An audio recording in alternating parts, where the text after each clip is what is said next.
मेरे YouTube channel math solution में आपका स्वागत है। यदि आपने अभी तक चैनल को सब्सक्राइब नहीं किया है तो प्लीज़ चैनल को सब्सक्राइब कर बेल आइकन का बटन जरूर प्रेस कर लें, जिससे कि गणित के किसी भी प्रश्न पर बनने वाली वीडियो अपलोड होते ही नोटिफिकेशन के द्वारा आप तक शीघ्र पहुँच जाए। प्रश्न संख्या 5, आकृति में दो त्रिभुज ART और OWN सर्वांग सम हैं, जिनके संगत भागों को अंकित किया गया है। ये दोनों त्रिभुज सर्वांग सम हैं।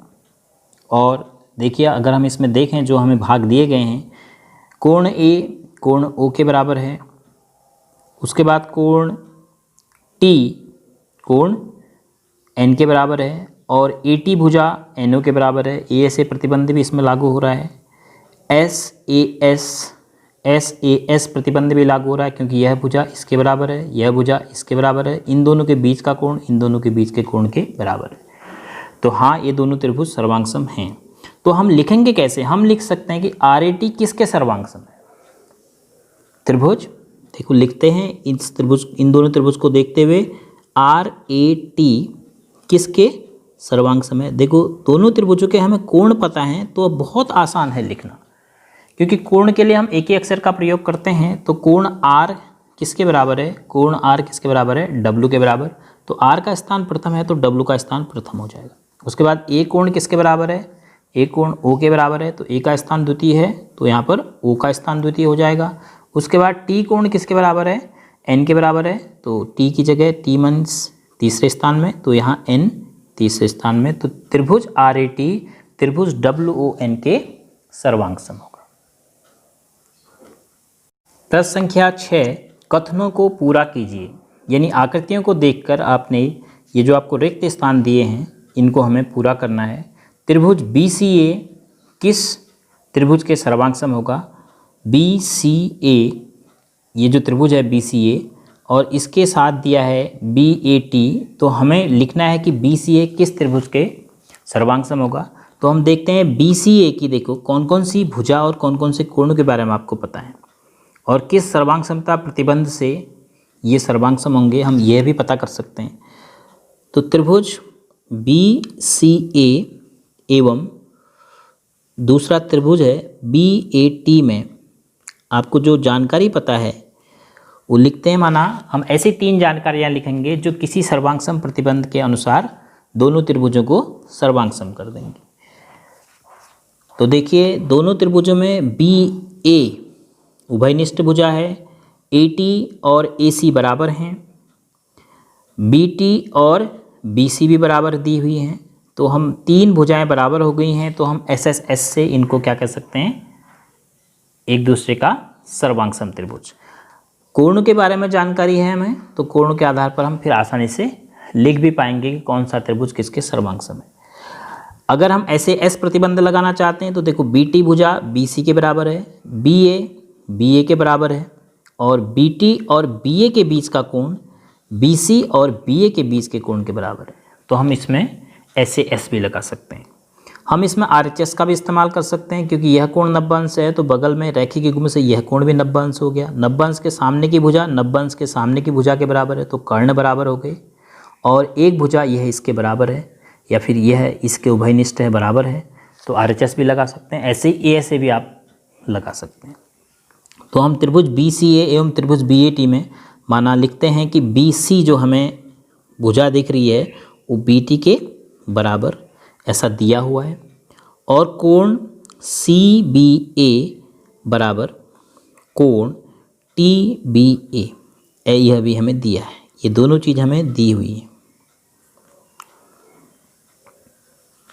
और उसके बाद BA बराबर BA, यह दोनों त्रिभुजों में शामिल है, तो इसलिए जो भुजा दोनों त्रिभुजों में शामिल होगी उसको हम कहेंगे उभयनिष्ठ भुजा। तो यह भुजा उभयनिष्ठ है।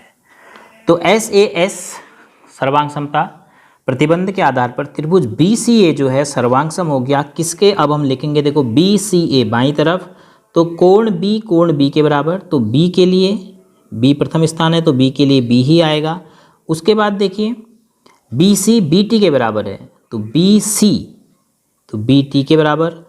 उसके बाद तीसरा शीर्ष बचा BTA, तो कथन की पूर्ति होगी BCA त्रिभुज BTA के सर्वांग सम हो गया। इसी प्रकार द्वितीय भाग में हमें QRS त्रिभुज किसके सर्वांग सम होगा यह देखना है। यहाँ पर भी आप सर्वांग समता का कोई भी प्रतिबंध इस्तेमाल कर सकते हैं, क्योंकि आपको देखो भुजा बराबर मिली है, यह भुजा इसके बराबर या यह भुजा इसके बराबर कह सकते हो, यह भुजा इसके बराबर या यह भुजा इसके बराबर। SSS भी आप अप्लाई कर सकते हैं, SAS भी आप अप्लाई कर सकते हैं। देखिए SAS, ASA भी अप्लाई कर सकते हैं, ASA, देखो ऐसी सिचुएशन यहाँ मिल रही है, AS ये भुजा और ये कोण। तो किसी भी प्रतिबंध से आप इन दो त्रिभुजों को सर्वांग सम कह सकते हैं। तो इन दो त्रिभुजों के बारे में आपको क्या जानकारी है, त्रिभुज PQT एवं दूसरा त्रिभुज क्या है QRS में क्या क्या जानकारी आपके पास है। अगर हम ASA प्रतिबंध का इस्तेमाल करते हैं तो PT बराबर QR पता है, PT बराबर QR। तो देखो PT पर कोण P बना है तो QR पर कोण R के बराबर है, तो कोण TPQ बराबर QRS, कोण QRS।